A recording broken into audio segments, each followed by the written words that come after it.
The scene was set for the grand opening of Milan Fashion Week at the Biblioteca Nazionale Bradance, a marble-columned library in the city's center. The creme de la creme of the fashion world and a smattering of A-list celebrities from British Vogue editor Edward Ninful to actress of the moment Millie Bobby Brown sipped drinks from gold-rimmed flutes. But as the guests milled around the mahogany entrance hall on Tuesday evening, there was one question on everyone's lips: where was Anna Wintour, the American Vogue editor? Dubbed Nuclear Wintour thanks to her chilly demeanor and iron rule of the fashion Bible, would certainly have received an invitation for the illustrious event but, inexplicably, was nowhere to be seen. Cue the surreptitious checking of mobile phones before the room began buzzing with news that would pierce the atmosphere like a well-sharpened stiletto and send in Ninful, 46, who took the helm at British Vogue last year, into an incandescent teary rage. For Dame Anna, who received her title in last year's New Year honours list, was sitting in the front row of London Fashion Week, shoulder to shoulder with none other than the Queen, who, in an unheralded and extraordinary move, was attending her first ever catwalk show. As pictures circulated of Dame Anna cozying up to Her Majesty, Ninful's furious reaction showed he had been entirely clueless that Her Majesty was to attend the show. Her appearance had been a well-kept secret until the last possible moment, but, as was sensationally revealed by the Daily Mail's Shakespeare Diary this week, Dame Anna was in the know and kept her British protégé as well as Condé Nast International chief executive in London, Jonathan Newhouse, and Vogue's international editor Susie Menkes OBE in the dark. Edward was in tears when he found out, revealed a well-placed source. He had no idea that it was happening. To Wintour's admirers, it was a masterful move which proved, if ever there was any doubt, that she is by far the most ruthless character in the cutthroat world of magazines. Dame Anna, a platinum-plated networker who has never shied away from maximizing her powerful connections in the worlds of fashion, politics and Hollywood, had seemingly pulled off the ultimate coup, a date with the Queen. Not only that, but she refused to remove her trademark £300 Chanel sunglasses for the occasion, a step some have said was the height of bad manners. Supporters insist it was not Dame Anna who engineered the event but the British Fashion Council, its chief executive. Sleek brunette Caroline Rush CBE is on very friendly terms with Wintour. They didn't tell anyone who it was coming to the show, just that it was a senior royal. An insider explains the only day the Queen could do was Tuesday, and that clashed with the dinner in Milan. Anna has been going round telling everyone that she didn't know, that she just happened to be the most important person left behind in London, but even her friends find that hard to believe. She must have had a tip-off. To her critics, Wintour's behavior was purposely humiliating of Ninful, a vocal admirer whom many had believed to be her protégé. Her hand in propelling a trendy, gay, black designer up the stuffy echelons of British Vogue was well documented and widely lauded, but 10 months into the job, it appears he may have fallen out with his most vital supporter. Sources say he is beyond anger over this most brutal of betrayals. Edward was furious about being trumped so publicly. One adds, Wintour wants it to be known that she is the Vogue brand, no one else. That puts Edward back in his box. There is another fascinating aspect to the row. How does it affect Wintour's relationship with Jonathan Newhouse, who is not her direct boss but the chairman and chief executive of Condé Nast, which publishes Vogue? Jonathan, the cousin of the late C. Newhouse, the media baron who ran Condé Nast and who gave Anna her big break in Vogue, is said to be incensed. While Wintour's representatives did not respond to requests for comment, the British Fashion Council sent a lengthy statement explaining that senior fashion editors and directors were contacted and encouraged to attend, but we were unable to announce the guest of honor, whether Dame Anna was given the nod or not. The coup comes as no surprise to anyone who has encountered this one-woman whirlwind. British-born Wintour has been variously described as the fairy godmother of fashion and an Al Pacino-style godfather, who holds the £1.7 trillion industry in a vice-like grip. She counts Hillary Clinton and Michelle Obama as friends and once told talk show host Oprah Winfrey to lose a stone before she could appear on the cover. According to royal sources, Angela Kelly, the Queen's personal dresser, is the middleman between the palace and the Vogue editrix.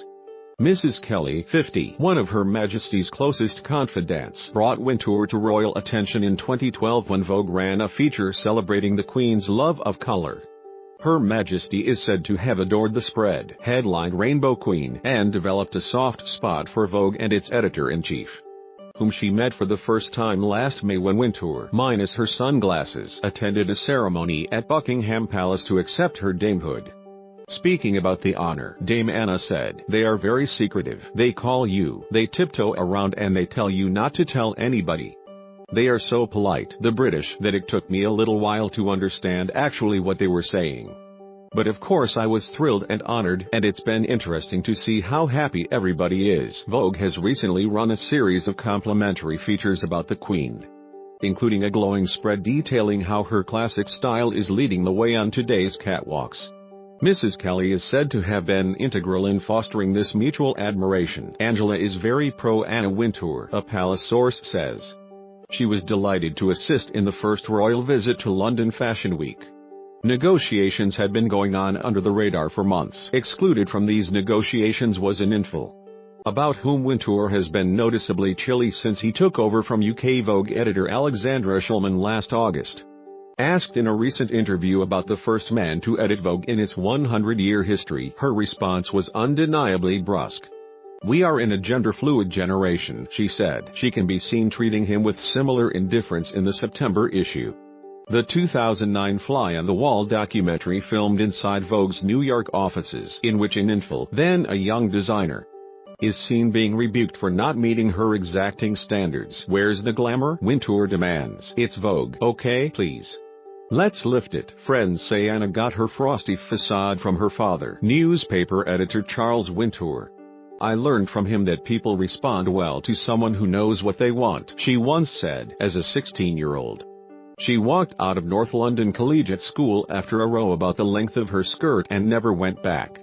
She has worked everywhere from Harper's and Queen to New York Magazine, carving out the formidable reputation which inspired the film The Devil Wears Prada, in which Meryl Streep plays a character reportedly based on Wintour when she took charge of US Vogue in 1987. After a 2-year stint editing British Vogue, she famously refused to make eye contact with staff. An intern is said to have witnessed her tripping in the corridor one day but was too scared to offer help, so simply stepped over her. Her well-documented rivalry with former UK Vogue editor Alexandra Shulman came to a head in 2016 when their respective magazines were competing for the same cover model. Pop star Rihanna. Shulman planned to feature Rihanna on her May issue, only to discover that Anna planned to use the singer as her April cover star. In a fit of fury, Shulman dumped her planned April cover, Kate Moss, and put Rihanna on the front instead, thus robbing her U.S. rival of the exclusive and apparently unleashing her wrath. Eccentric and all too easy to caricature, Wintour is nonetheless brilliant, talented and devoted to her job. Vogue staffers say she oversees every aspect of the magazine's production. Even today, she approves all the story ideas. One staffer explains, "She does the run-through where all the clothes are brought in on a rack. She picks the pictures. She often arrives at catwalk shows even before the designers and is followed by 2 assistants. She never carries a handbag." At 68, she shows no sign of loosening her hold on Vogue or the global industry it commands. She resides in a chic gated estate on New York's Long Island with her second husband, telecoms millionaire Shelby Bryan. She has 2 children, daughter B, 30, and son Charlie, 32, by ex-husband David Schaffer. She hasn't lived in the UK for more than 30 years. But insiders say she likes to play up her Britishness. "She throws her weight around when she comes over here and it looks a bit catty," says one fashionista. She uses the fact that she's British, and that's not very well liked. Those with first-hand experience of this side of Anna Wintour's steely character will not have been surprised by her treatment of Edward in Info and Jonathan Newhouse this week, but in angering powerful figures in the industry to which she owes her whole career. Could she finally have overstepped the mark? Why, she won't ever take off those sunglasses. Sunglasses are AMUST. She usually opts for Chanel and is never seen on the front row without them. "They are seriously useful," she once said. "If I am bored out of my mind, nobody will notice." At this point they have become really armor. But could there be another reason that she wears them? According to biographer Jerry Oppenheimer, Thayer prescription glasses. Arms toned by tennis, she rises at 5 a.m. and within 45 minutes is being driven in a Mercedes to the Midtown Tennis Club for an hour on court. "She's like a retriever," said one of her coaches. "She's so fast, she'll chase down everything." No dressing. No alcohol. Whip it thin and 5 feet 5 in. Wintour is thought to be a dress size 0, a British size 4. Breakfast by 8 a.m. Is a Starbucks coffee on her way to Vogue's headquarters at One World Trade Center in New York. She used to eat smoked salmon and scrambled eggs. But no more, it seems. Wintour favors a high-protein diet and never drinks alcohol. Lunch, usually eaten at her desk with her mobile turned off, is either a rare hamburger without the bun or a filet steak with green salad but no dressing. She loves avocado, hates broccoli, and coffee. Ice cream is an occasional treat. Those Vogue dined with her report she sits at the table in fur and sunglasses and doesn't eat that helmet of hair after tennis. Wintour returns home to have her hair professionally blow-dried each morning. She's said to have a hairdresser on permanent call. Incredibly, she's had the same hairstyle, a harsh pageboy bob, since she was 14. All that's changed is the color. Photos from the late 80s show a chestnut brunette which gradually lightens to today's near blonde. Every 4 weeks, she flies into the UK for a trim by 200 pounds a time. Stylist Max Coles at Nikki Clark's Mayfair salon: "We always stick to a very sharp and sleek finish with some slight variation on the length according to the season," he says. The look is enhanced by a volumizing shampoo, a thickening spray, and plenty of hairspray. Minimal makeup, less is more. A good base, dark shadow on the eyelids, mascara, a touch of blusher, and peachy lipstick or gloss, although blessed with good bone structure.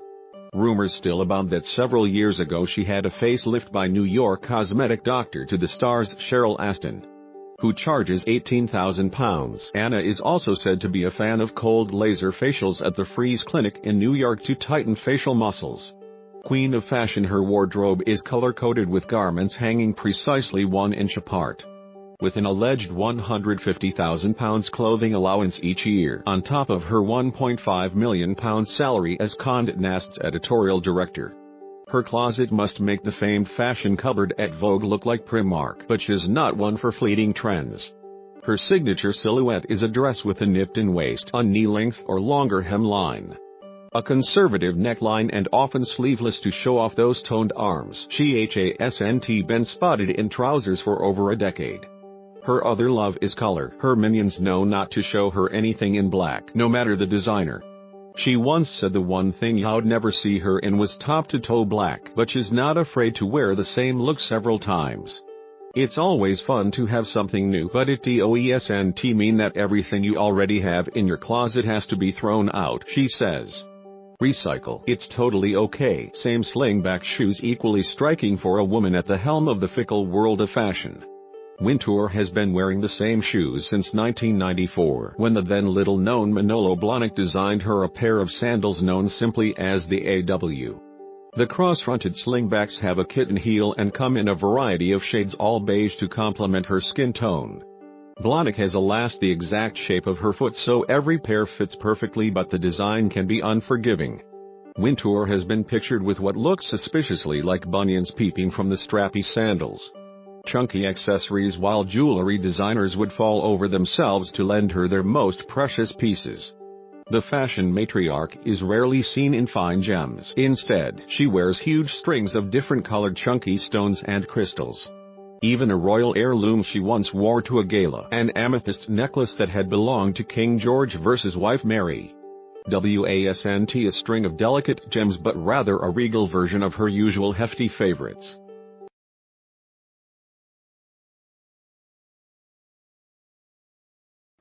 Where the freaks at?